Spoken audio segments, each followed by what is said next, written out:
Okay, tube in. I was gonna tell you cats about Neil Armstrong's trip to the airport, and and I was there. I know he went there. You don't want to hear any conspiracy theories telling me that you know he didn't go to the airport and it was all a fake thing. I worked in a millionaires club on Palm Beach Island called the Everglades Club, and I also worked at the Bath and Tennis Club. He was a member of the Bath and Tennis Club, and he would come in during the season for, lunches and parties and stuff like that.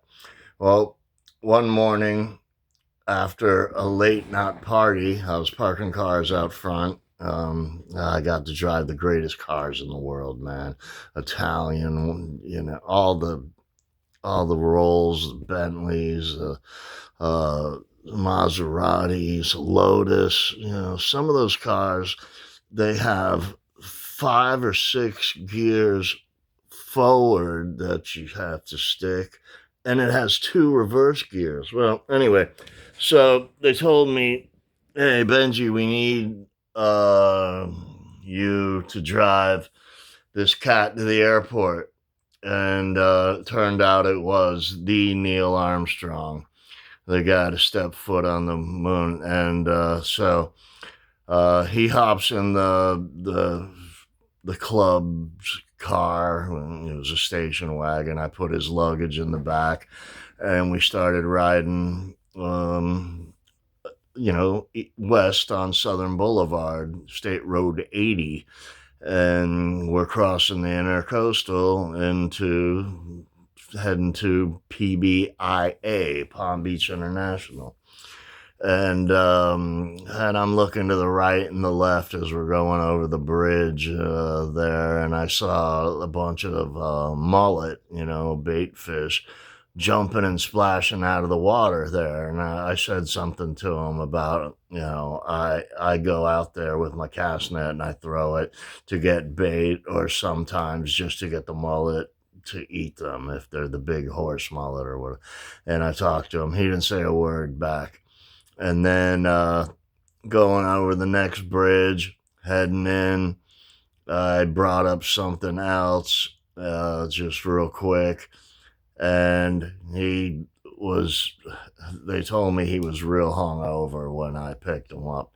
And so he didn't say a word. So I pull into PBIA where it says, drop off only.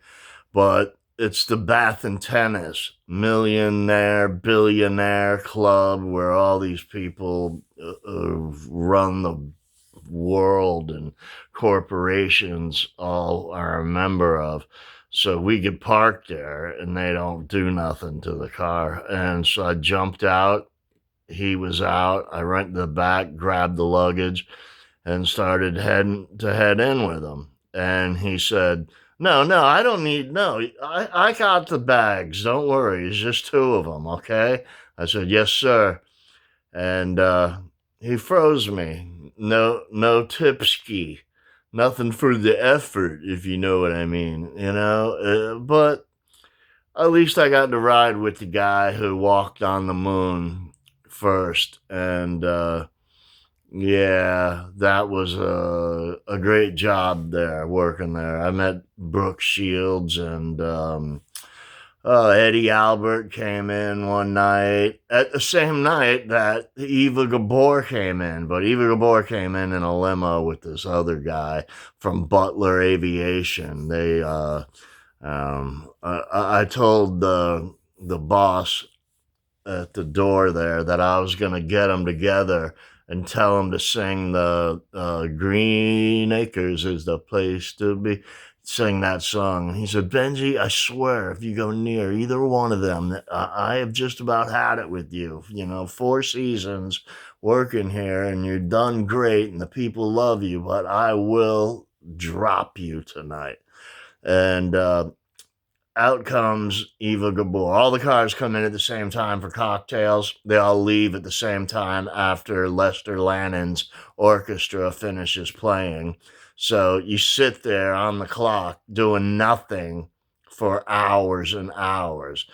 Well, all of a sudden, she comes tromping out the main door. There's Eva Gabor. And she looks to the right, and she goes over there by the tennis courts, and she looks there. Then she looks like to the left, like, like either she was lost or just searching the place out. And so I go walking over to her, and I can hear the doorman, the old man Harry, going, "Benji, Benji." And I kept walking, and I said, "Hey, excuse me, miss, can I get your car?" And I knew she came in as chauffeur-driven limo. And she said, I swear, exact words, I'll never forget it. "No, darling, I have a limo." I said, "Oh, that's right, Miss Gabor. You came in a black limo. I'm sorry. You're here with Frank Butler. I'm sorry." I turned around and walked back to the front door, and there's smokes coming out of the Harry's ears, and he's just all pissed off about it. But yeah, and then a few other really high-end people that I never thought I'd ever see or meet or talk to came in that club, man. It was amazing. All kinds of great stuff. All right. See ya on the island at the Kenya Club, which turned into O Bar, if you know what I mean, with the Kennedys. I hate them.